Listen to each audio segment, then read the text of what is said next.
Today's episode of The Completionist is brought to you by Caveblazers by Deadpan Games and the Yogscast. That's right, Deadpan Games made this game and the Yogscast is publishing it. It's actually coming out to the Nintendo Switch on January 10th, 2019, which is right around the corner. So if you guys want to check out that game, you can pre-order it, or you can check for more information on that in the description box down below. Now, Caveblazers is a roguelike. You play a character that you can customize from clothes to the way you look, and you go deep down into caves and you start attacking everything you see, whether it's good guys or bad guys. You kind of have a smorgasbord of chaos that's happening in each of these floors.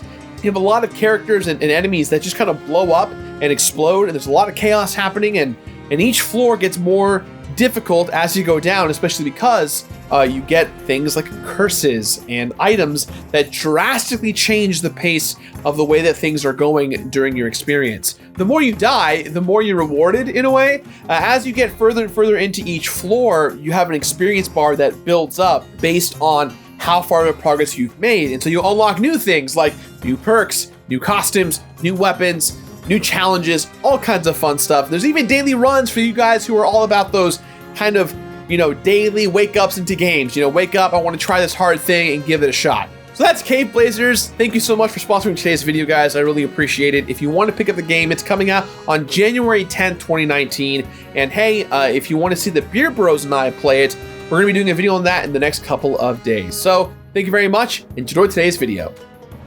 The newest God of War was incredible. It rescued a once great game series from the brink of staleness, and with overhauled gameplay and a more thoughtful and mature narrative, it launched it into a bold and revered new direction.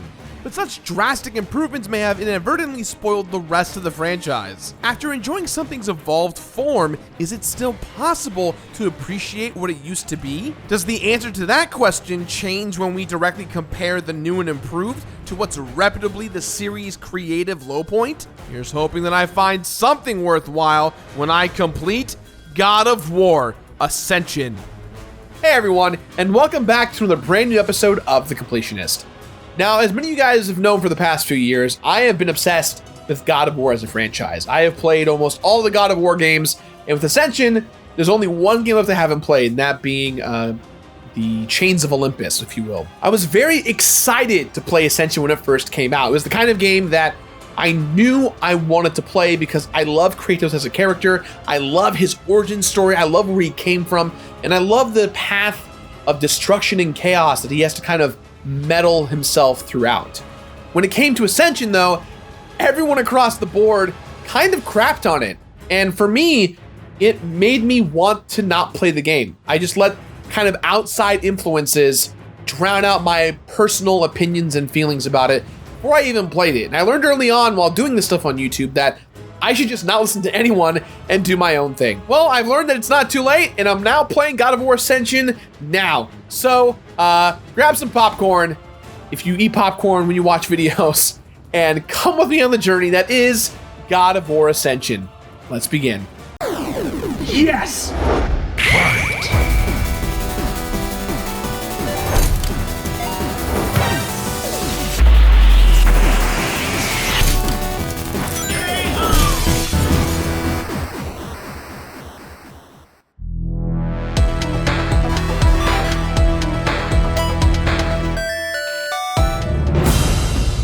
God of War 3 kind of ended the franchise. It certainly left things open-ended enough for future entries, but it definitely wrapped up Kratos' story in a nice little package. So when the people at Sony Santa Monica Studios started popping off about how the franchise wasn't over, a lot of questions were suddenly raised, which were eventually answered by 2018's Game of the Year, God of War. Is Kratos still alive?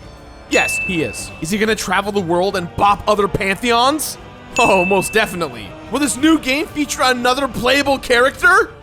Boy, but none of these questions would actually be answered by the God of War 3 follow-up, since it turned out to be a prequel. And then there were the rumors that this new God of War prequel would include online components. And as we all know, nothing sullies proven single-player series faster than online components. But during the entire development process, Sony Santa Monica continued to assuage fans and critics that they were really being careful about how they were implementing these multiplayer elements. Now, they claimed they wanted to include multiplayer in past God of War entries, so it wasn't like it was just shoehorned in. That didn't stop reports from surfacing about the developers constantly shifting focus between single player and multiplayer. It sounded like this game didn't know what the hell it wanted to be, and that did not bode well for Kratos. But when God of War Ascension was released in 2013 for the PlayStation 3, everybody seemed to enjoy it. It got generally favorable reviews, mostly due to its feeling like just another God of War game. But in all honesty, I kind of forgot it existed. I never played it, and I certainly don't remember anyone being excited about it. So I guess it didn't exactly set the world on fire, which makes sense. At that point in the series, everyone was used to the God of War formula, which was still great, but there are only so many times you can rip apart Greek myth with your bare hands before it starts to lose its magic. So if I'm gonna complete God of War Ascension, I'm pretty sure I know just where to start: beating the campaign. There are trophies for beating this game on certain difficulties, so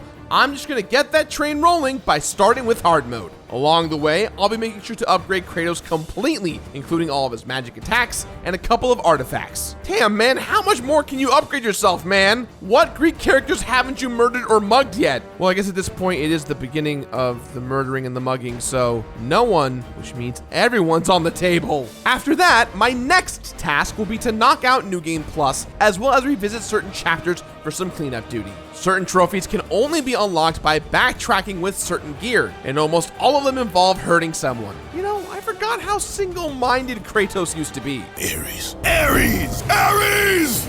Next up, I'll be tackling yet another campaign run, but this time on Titan mode, the game's hardest difficulty. Normally, I wouldn't be too worried about the challenge, but wouldn't you know it, the word on the street is that this is the hardest God of War to complete on the hardest setting.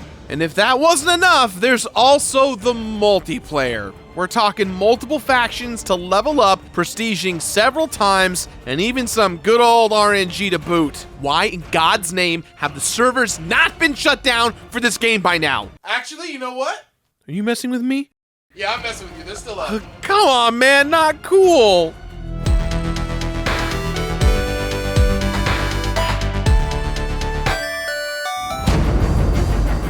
God of War Ascension is 100% the same old God of War. Well, maybe 95%. There are a few instances when it exhibits a style all its own, but for the most part, it's just another brusque and bloody trip through ancient Greece with good old Uncle Kratos. This game would be just as enjoyable as the other classic God of War games if it just weren't for that pesky law of diminishing returns. The writers kick things off by telling their story out of sequence. Bold move, considering that this is also a prequel. It's like asking your audience to juggle and eat crackers at the same time. Allow me to unravel this tangled timeline of a plot for you. Ascension takes place not long after Kratos sold his soul to Big Bad Ares, and only months after Ares tricked him into cutting up his family into souvlaki. Kratos did not appreciate that so he pieces the hell out of there. But Greek mythology has these ladies known as the Furies who really get off on punishing people who break their oaths. Like, seriously, it's all they do. So Kratos is on the run from them, but in the meantime, they're able to remotely mess with his mind for some reason. Their magic fury powers bombard Kratos' brain with illusions, making him unable to trust his own senses, and subjecting him to repeated visions of that time he sliced into his wife and daughter like they were a wedding cake.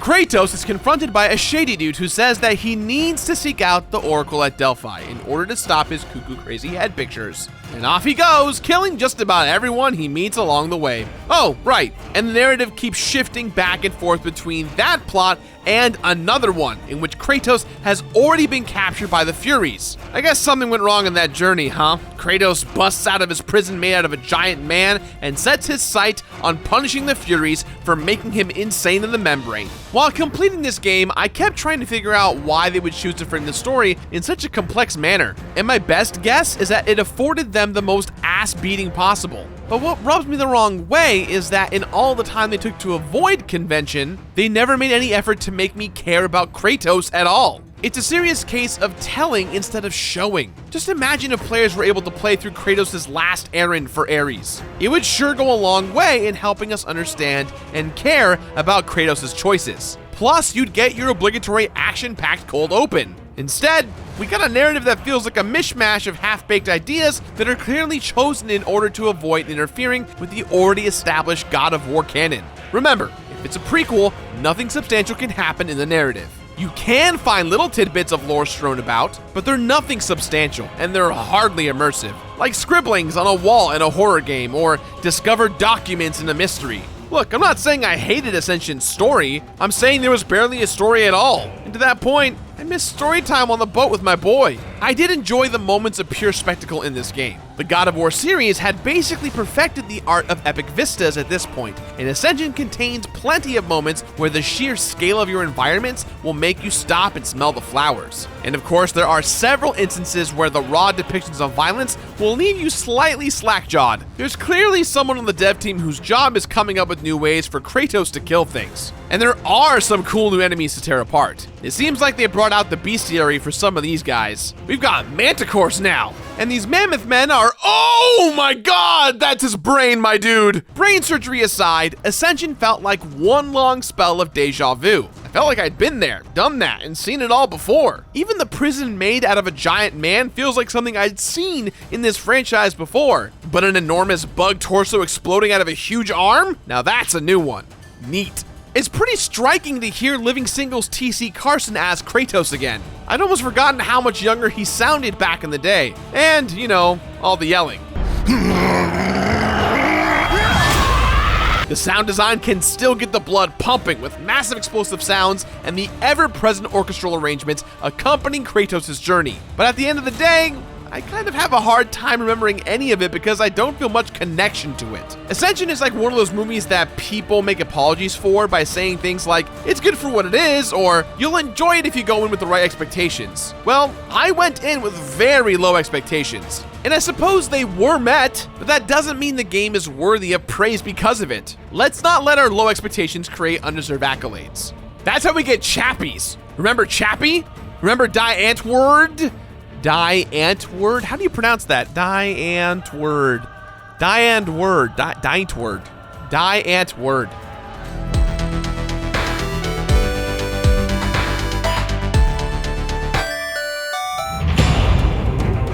I know I completed God of War Ascension, but trying to remember the details of it is like trying to remember a dream from last night. I'm sure stuff happened, but that stuff was so indistinguishable from the other God of War games that I can't keep it straight. I know there was like a lot of blade twirling, like all the time in and out of combat, and I know that all the fighting was occasionally punctuated by some Tarzan platforming and a puzzle or two. The only part of the game that I do remember, which happens to be burned into my mind from repetition, is the multiplayer. This is not a good thing. When it comes to the campaign, things are as linear as ever, with a singular path that's crafted to drop the player into as many cinematic views and badass fights as possible. No side quests here. You just tear a path from point A to point B. Oh, and there are a handful of these sliding sequences now, so that's something.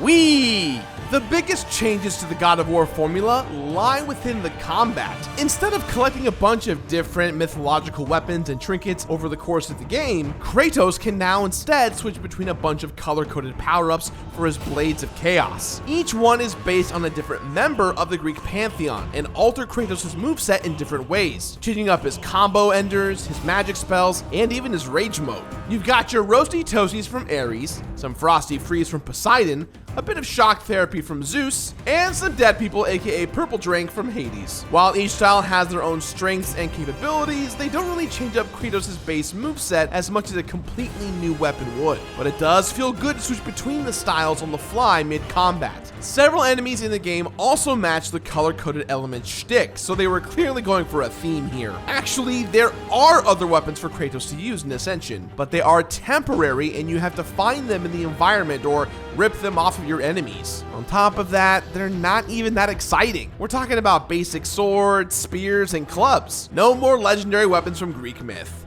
Now, you've got a slingshot! Now, I get what they were going for. On paper, adapting your environment and occasionally mixing up your weapons sounds exciting, but when you compare a basic sword to the blades that can summon giant spectral hands to grope bad guys to death, one of the two choices loses its luster. That's not to say that the elemental system is perfect either, as it seems like the idea wasn't committed to fully. Like, if you're gonna have enemies with elements that match your own, why on add some depth to your combat by having some of the elements be strong against others. You know, get a little rock, paper, scissors action in there. Or if you want to have different weapon varieties, maybe make each element change the shape or functionality of your blades a little bit. Or maybe that would be too close to making each element their own weapon entirely, which in turn would be too close to what every other God of War game has done. Whatever, in short, the combat in God of War Ascension is plenty of fun, with as much room for self-expression as always, and just as many quick-time gore explosions. Just kinda wish they would have put more trust in their choices to shake things up. Maxing out all of Kratos' gear was just a matter of keeping my eyes open while I played. There were plenty of red orb chests right along my path, or just off that path, giving me plenty of opportunities to level up. Plus, there are certain movesets in Kratos' element arsenal that always yield bonus red orbs. So, as long as you are thorough, Kratos will definitely be all decked out by the end of the game. No fuss, no muss, no guides needed. And you don't even really need a guide to hunt down the game's main collectibles. They're called artifacts, there aren't that many of them, and as long as you're not asleep at the wheel, you'll stumble across them all. They add some cool wrinkles to the gameplay by allowing players to toggle on cheats and modifiers in their New Game Plus runs, but I guess speedrunning through New Game Plus with infinite magic and rage didn't really help this game feel less like a blur. Besides, it wasn't like my first playthrough was that tough anyways. There were a few sequences that stopped me in my tracks for a while, like a couple of elevators where they throw waves of bad guys at your face, but aside from that, beating Ascension's campaign wasn't a problem. And with the chapter select feature, going back and getting straggler trophies was a breeze too. Well, throwing 1,000 lightning bolts at a rock was a bit tedious, but definitely still easy. Now, Titan mode was a different story. This was the mode that finally made me sit the hell up and pay attention. Beating Titan mode took me a good long while, which was expected since the hardest difficulties in God of War games always necessitate learning to play without getting hit at all. In retrospect, going straight from New Game Plus, where I unga-bunga my way through with the artifact cheats, to Titan mode, where I had to be virtually perfect, may have been a mistake. The boss fights might actually be the most memorable part of this game. They're no different from the rest of the classic God of War boss fights. They just provide the biggest amounts of that spectacle that I previously mentioned. They're satisfying, just not extraordinary. And that basically describes Ascension to a T. It feels utterly ordinary at this point. Wait, let me rephrase that. This game would feel utterly ordinary if it weren't for the multiplayer mode. It definitely captures the spirit of God of War's gameplay and translates it pretty accurately to a multiplayer arena. But the sheer amount of stuff to complete in this mode invalidates every other experience before it. Once you start on the multiplayer, there is only the multiplayer. Forever and ever, amen. The more fleshed out elemental magic system is great. 4 different factions based on 4 different Greek gods is cool too. Each player having their role to play is a smart idea, but all that good flies out the window when you realize that in order to complete this game, you're gonna have to level up each faction to the max level several times over and over. I don't care how good your multiplayer mechanics are, if you have to stay there until you retire, it doesn't feel good. And Ascension's multiplayer mechanics are satisfactory at best. I'd probably feel better about if I was able to find matches consistently, but I don't think anyone would be surprised to hear that the community is not the most active nowadays. So I had absolutely no remorse about recruiting people from the Beer Brothers Discord to help me boost my way to victory.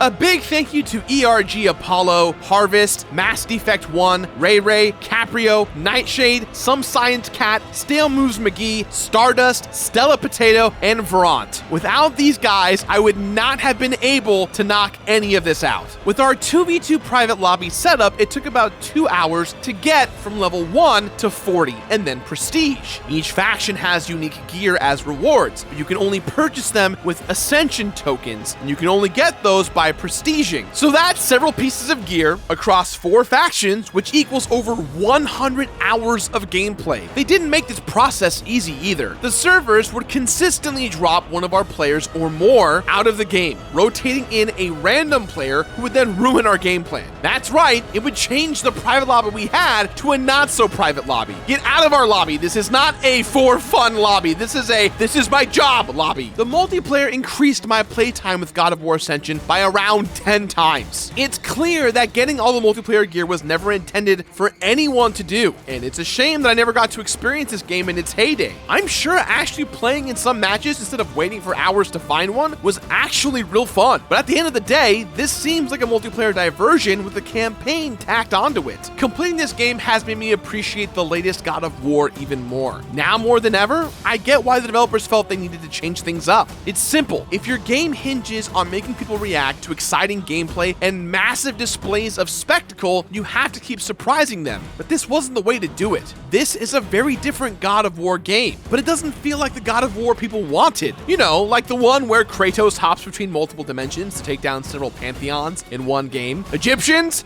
Gone. Aztecs? Bodied. Judeo-Christian God? Now that's DLC, but it'll be worth it.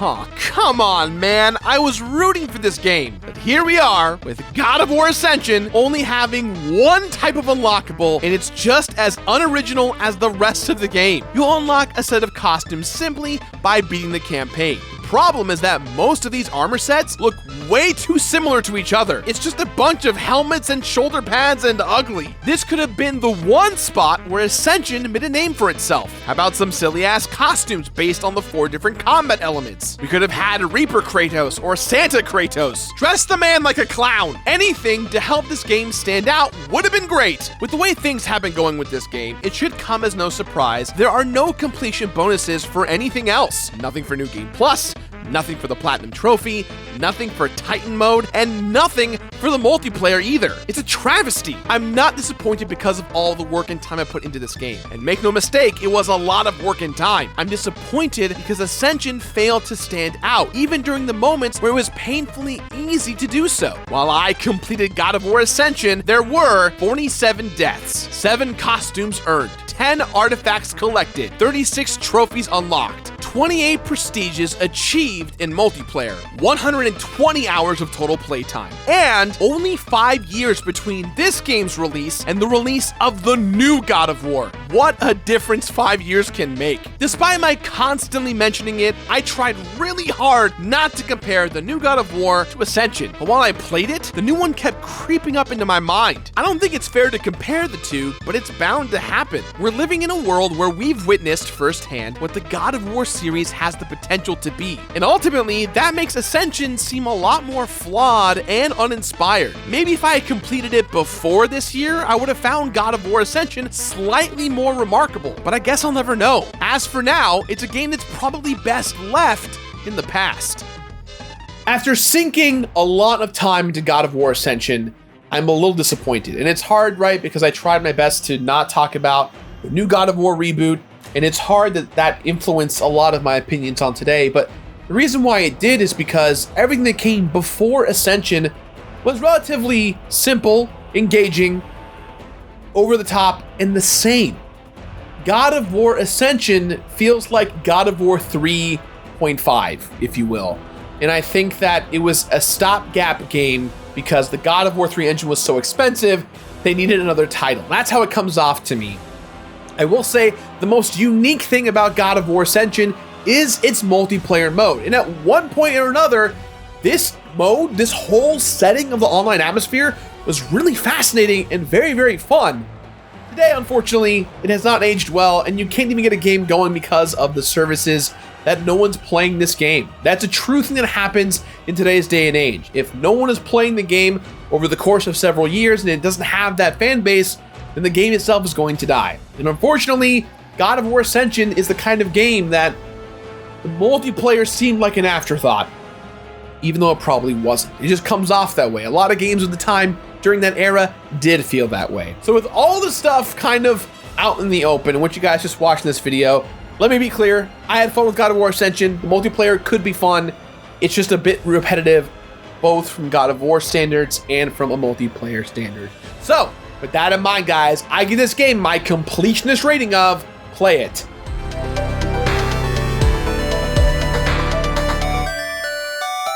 Play it. That's all the time we have for today, guys. So please, as always, let me know what you think about today's episode somewhere on the internet. If you like the show, do me a favor, hit that subscribe button, leave a comment down below, hit the bell because that's what you do. And a big shout out to all these guys right here on Patreon for all their awesome support. Guys, I've been the Completionist, and I'll see you next week for another brand new episode. Let's go. Hollow Knight, baby. Get ready, get ready, get ready, get ready. It's coming. Hollow Knight. Let's go. See you then. Bye.